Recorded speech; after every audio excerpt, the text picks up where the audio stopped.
Hello student, आज हम 7वीं class का चैप्टर नंबर 12 का प्रश्नावली का प्रश्न हल करने वाले हैं। मैं हूं परमानंद पटेल। स्वागत है आपका आपके अपने चैनल पीएन पटेल क्लासेस पर। यदि आप 6वीं से 10वीं तक के स्टूडेंट हैं और मैथ्स का लगातार एक क्रमबद्ध तरीके से अध्ययन करना चाहते हैं तो हमारे चैनल के साथ जरूर जुड़िए। हमारे चैनल को सब्सक्राइब कीजिए, लाइक कीजिए, शेयर कीजिए, ताकि ज़्यादा से ज़्यादा लोगों तक हमारा वीडियो पहुँच सके और लोग जो है इसका लाभ ले सके।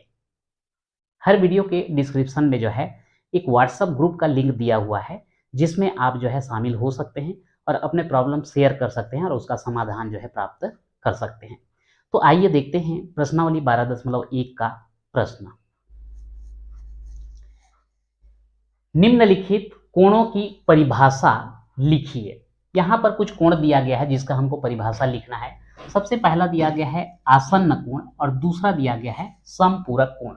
तो ये दोनों का परिभाषा जो है इसके जस्ट पहले आपको इंट्रोडक्शन वीडियो में जो है बता दिया गया है। तो ये दोनों जो है अगर आप नहीं जानते हैं तो उस वीडियो में जाकर देख सकते हैं। इसमें एक दिया गया है शीर्षाभिमुख कोण। ये शीर्षाभिमुख कोण होता क्या है, आइए देखते हैं। अगर कोई भी दो रेखा या रेखाखंड एक दूसरे को जो है प्रतिच्छेद करते हैं तो इस प्रतिच्छेद बिंदु पर जो है 4 कोण बनते हैं। ये 2 कोण हो गया और ये 2 कोण हो गया। तो ये विपरीत ओर के जो 2 कोण होते हैं, मान लो हम इसका नामकरण कर दें, इसको रख दें ए बी, इधर सी और डी।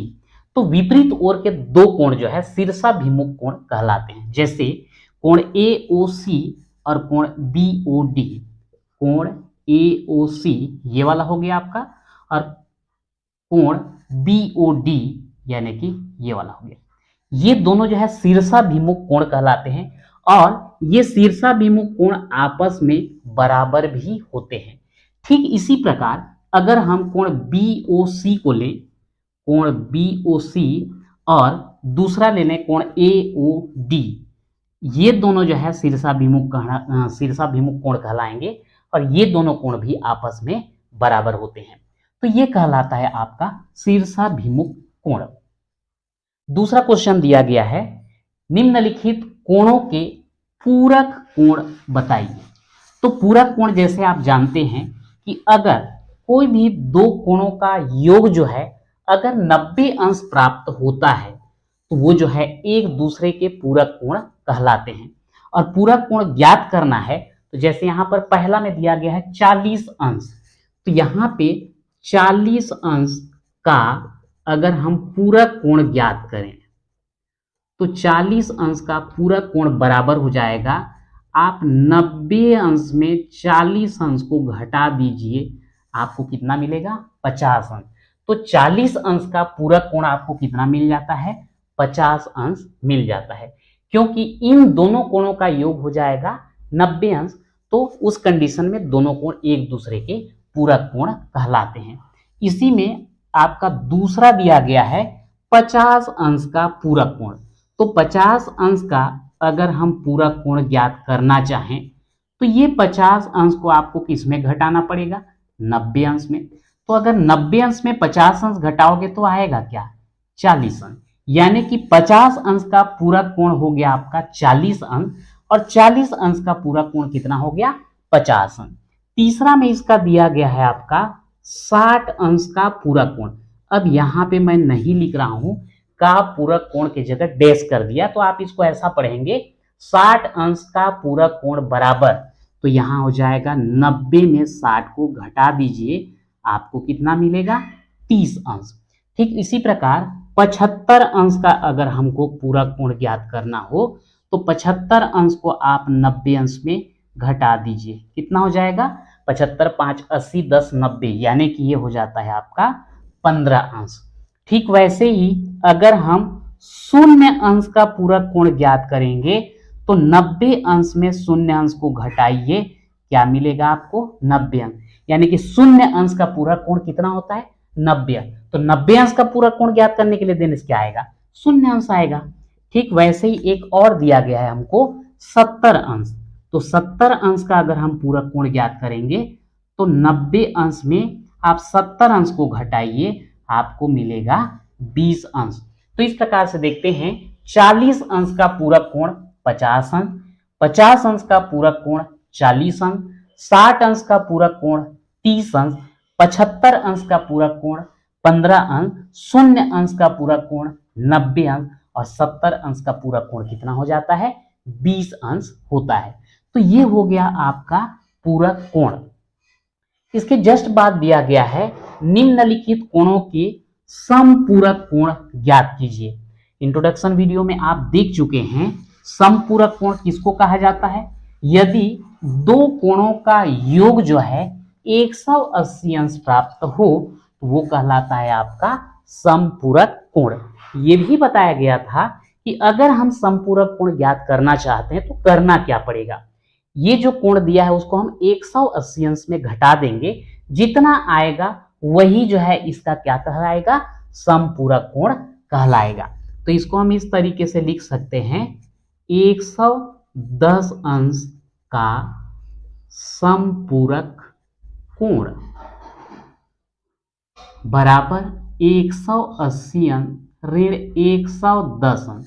चाहे तो हम यहाँ पर बराबर करके यहाँ लिख सकते हैं, कितना आ जाएगा इसका? 70 अंश। लेकिन मैं थोड़ा सा लिखने में सुविधा होगा करके आगे ही लिख दे रहा हूँ। 180 अंश में 110 अंश घटा दिए तो मिला कितना? 70 अंश। तो 110 अंश का समपूरक कोण कितना हो गया? 70 अंश हो गया। सेकेंड इसका दिया गया है 70 अंश, ठीक है। तो 70 अंश का समपूरक कोण कितना हो जाएगा? 180 अंश में 70 अंश को घटा दीजिए, आएगा 110 अंश। देखिए 110 अंश का समपूरक कोण 70 अंश और 70 अंश का समपूरक कोण कितना आया? 110 अंश, क्योंकि इन दोनों को जोड़ोगे तो कितना मिलता है? 180 अंश। अब इसके बाद देखते हैं हम लोग तीसरे नंबर का शून्य अंश दिया है। शून्य अंश का समपूरक कोण 180 अंश में आप शून्य अंश को घटा दीजिए, आएगा 180 अंश। यानी कि शून्य अंश का समपूरक कोण कितना हो जाता है? 180 अंश हो जाता है। चौथा दिया गया है यहाँ पर 120 अंश और इसका समपूरक कोण हो जाएगा 180 अंश में 120 अंश को घटा दीजिए, कितना आ जाता है? 60 अंश, ठीक। इसके बाद दिया गया है आपका 45 अंश। तो 45 अंश का कितना होगा? 180 में 45 को घटा दीजिए। गलती नहीं करना है, ध्यान रखना, नहीं समझ में आता इधर आप इसको घटा सकते हैं। 0 में 5 घटेगा नहीं, यहाँ से उधार लोगे 10, 10 में 5 गया 5, यहाँ बचा 7, 7 में 4 घटाएंगे 3 और ये 1, कितना हो गया? 135 अंश। इसके बाद दिया गया हमको 50 अंश। 50 अंश का समपूरक कोण ज्ञात करेंगे तो 180 अंश में 50 अंश घटाओगे, कितना आ जाएगा? 130 अंश। तो इस प्रकार से हम देखते हैं कि 110 अंश का समपूरक कोण 70 अंश, 70 अंश का समपूरक कोण 110 अंश, शून्य अंश का समपूरक कोण 180 अंश, 120 अंश का समपूरक कोण 60 अंश, 45 अंश का समपूरक कोण 135 अंश और 50 अंश का समपूरक कोण जो है 130 अंश हमको प्राप्त होता है। तो ये जो है आप इंट्रोडक्शन वीडियो में देख चुके हैं कि पूरक कोण क्या होता है, समपूरक कोण क्या होता है, कैसे ज्ञात किया जाता है, और यहाँ पर हमने प्रश्न हल करके भी देख लिया है। अगला क्वेश्चन देखते हैं। एक कोण अपने पूरक कोण का दुगुना है। यहाँ ध्यान देंगे, एक कोण अपने पूरक कोण, यानी कि हमको दो चीज लेना है, एक तो कोण मानना है और फिर उसका पूरक कोण ज्ञात करना है। तो अभी आप देखे हो कि अगर हमको एक कोण पता है, जैसे यहाँ 40 अंश, तो उसका पूरक कोण ज्ञात करने के लिए इसको हम 90 में क्या कर देते हैं? घटा देते हैं। सेम उसी का हम इस्तेमाल करेंगे यहाँ पर। तो लिखेंगे माना एक कोण x है तो पूरक कोण कितना होगा? पूरक कोण मतलब x का पूरक कोण है ना, 90 अंश ऋण x। माना एक कोण x है तो पूरक कोण कितना हो जाएगा? 90 अंश ऋण x। प्रश्नानुसार, अब प्रश्न क्या बोला है उसको थोड़ा सा ध्यान दें। एक कोण बोले हमने लिख दिया x, पूरक कोण बोला, हमने लिख दिया 90 अंश ऋण x। ये कोण हुआ, ये उसका पूरक कोण हुआ। तो एक कोण अपने पूरक कोण का दुगुना है। कौन दुगुना है? ये कोण, मतलब ये जो है इसका दोगुना है, और हम यहां पर लिखने वाले हैं बराबर। तो जब ये ऑलरेडी दुगुना है तो इसके बराबर तो नहीं हो सकता। कैसे करेंगे? अगर ये दुगुना ऑलरेडी है तो या तो इसको दुगुना कर दो तब इसका बराबर आएगा, या इसको आधा कर दो तब इसके बराबर आएगा। तो आधा करना थोड़ा दिक्कत वाली बात है, तो हम इधर जो है 2 का गुणा कर देते हैं। तो x बराबर हो गया 2 गुणित 90 अंश ऋण x। अब इसको हल कीजिए। x बराबर 2 का 90 में गुणा करो, 2 शून्यम शून्य, 2 निया 18, 180 अंश आ गया। ऋण 2 का x से गुणा करोगे 2x। अब इसके बाद ये राइट हैंड साइड में ऋण 2x पक्षांतर करके लेफ्ट में ले आओ, तो x धन 2x बराबर 180 अंश। ठीक, अब यहां पर दोनों को जोड़ दीजिए, 1x और 2x जोड़ के 3x बराबर 180 अंश। चूंकि यहाँ x के साथ में 3 का गुणा है, दूसरे साइड ले जाएंगे तो क्या हो जाएगा? भाग हो जाएगा।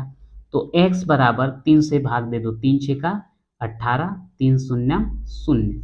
तो x का मान कितना आया? 60 अंश। बोला क्या गया है?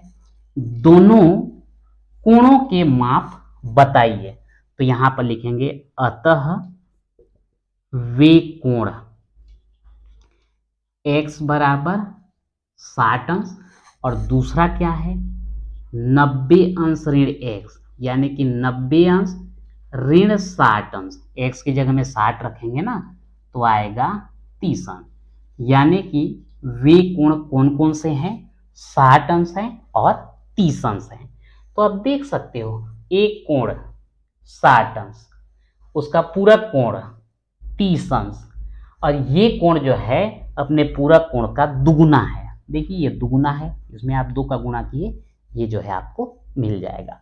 तो इस प्रकार से ये आपका हो गया। इसके बाद अगला क्वेश्चन देखते हैं। एक कोण अपने समपूरक कोण का आधा है।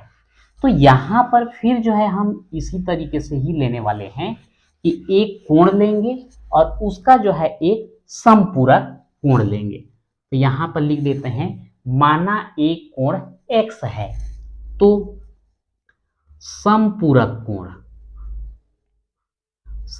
कोण कितना आएगा? 180 अंश ऋण x। पूरक कोण के लिए 90 अंश में घटाएंगे, समपूरक कोण के लिए 180 अंश में घटाएंगे। तो माना एक कोण x और समपूरक कोण हो गया 180 अंश ऋण x। तो अब यहाँ पे जो है प्रश्नानुसार अगर लिया जाए तो एक तरफ x, दूसरे तरफ 180 अंश ऋण x। अब यहाँ इसको करना है बराबर, तो पढ़ लो पहले। एक कोण अपने समपूरक कोण का आधा है, मतलब ये जो है इसका आधा है। तो इसको हम बराबर करना चाह रहे हैं। कब बराबर होगा? ये कोण तो स्वयं जो है इसका आधा है, मतलब अगर ये जो है 80 होगा तो इसका आधा ये 40 है, अगर ये 100 होगा तो इसका आधा ये 50 है। तो बराबर करने के लिए क्या करें? इसको 2 से भाग दे दें, यानी कि आधा कर दें। अब ये समीकरण बन गया, तिर्यक गुणा करो, इधर भाग हो रहा है इधर गुणा हो जाएगा। 2x बराबर 180 अंश ऋण x। ये ऋण x को पक्षांतर कर दो इधर, तो 2x धन x बराबर 180 अंश। 2x और 1x को जोड़ोगे हो गया 3x बराबर 180 अंश। चूंकि x के साथ 3 का गुणा है, दूसरे साइड ले जाएंगे भाग हो जाएगा।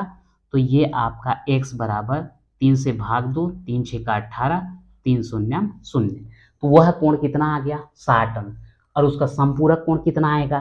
तो यहाँ लिखेंगे अतः वह कोण x बराबर 60 अंश है तथा समपूरक कोण, वैसे हमको इसी को ही पूछा है, समपूरक कोण 180 अंश ऋण x।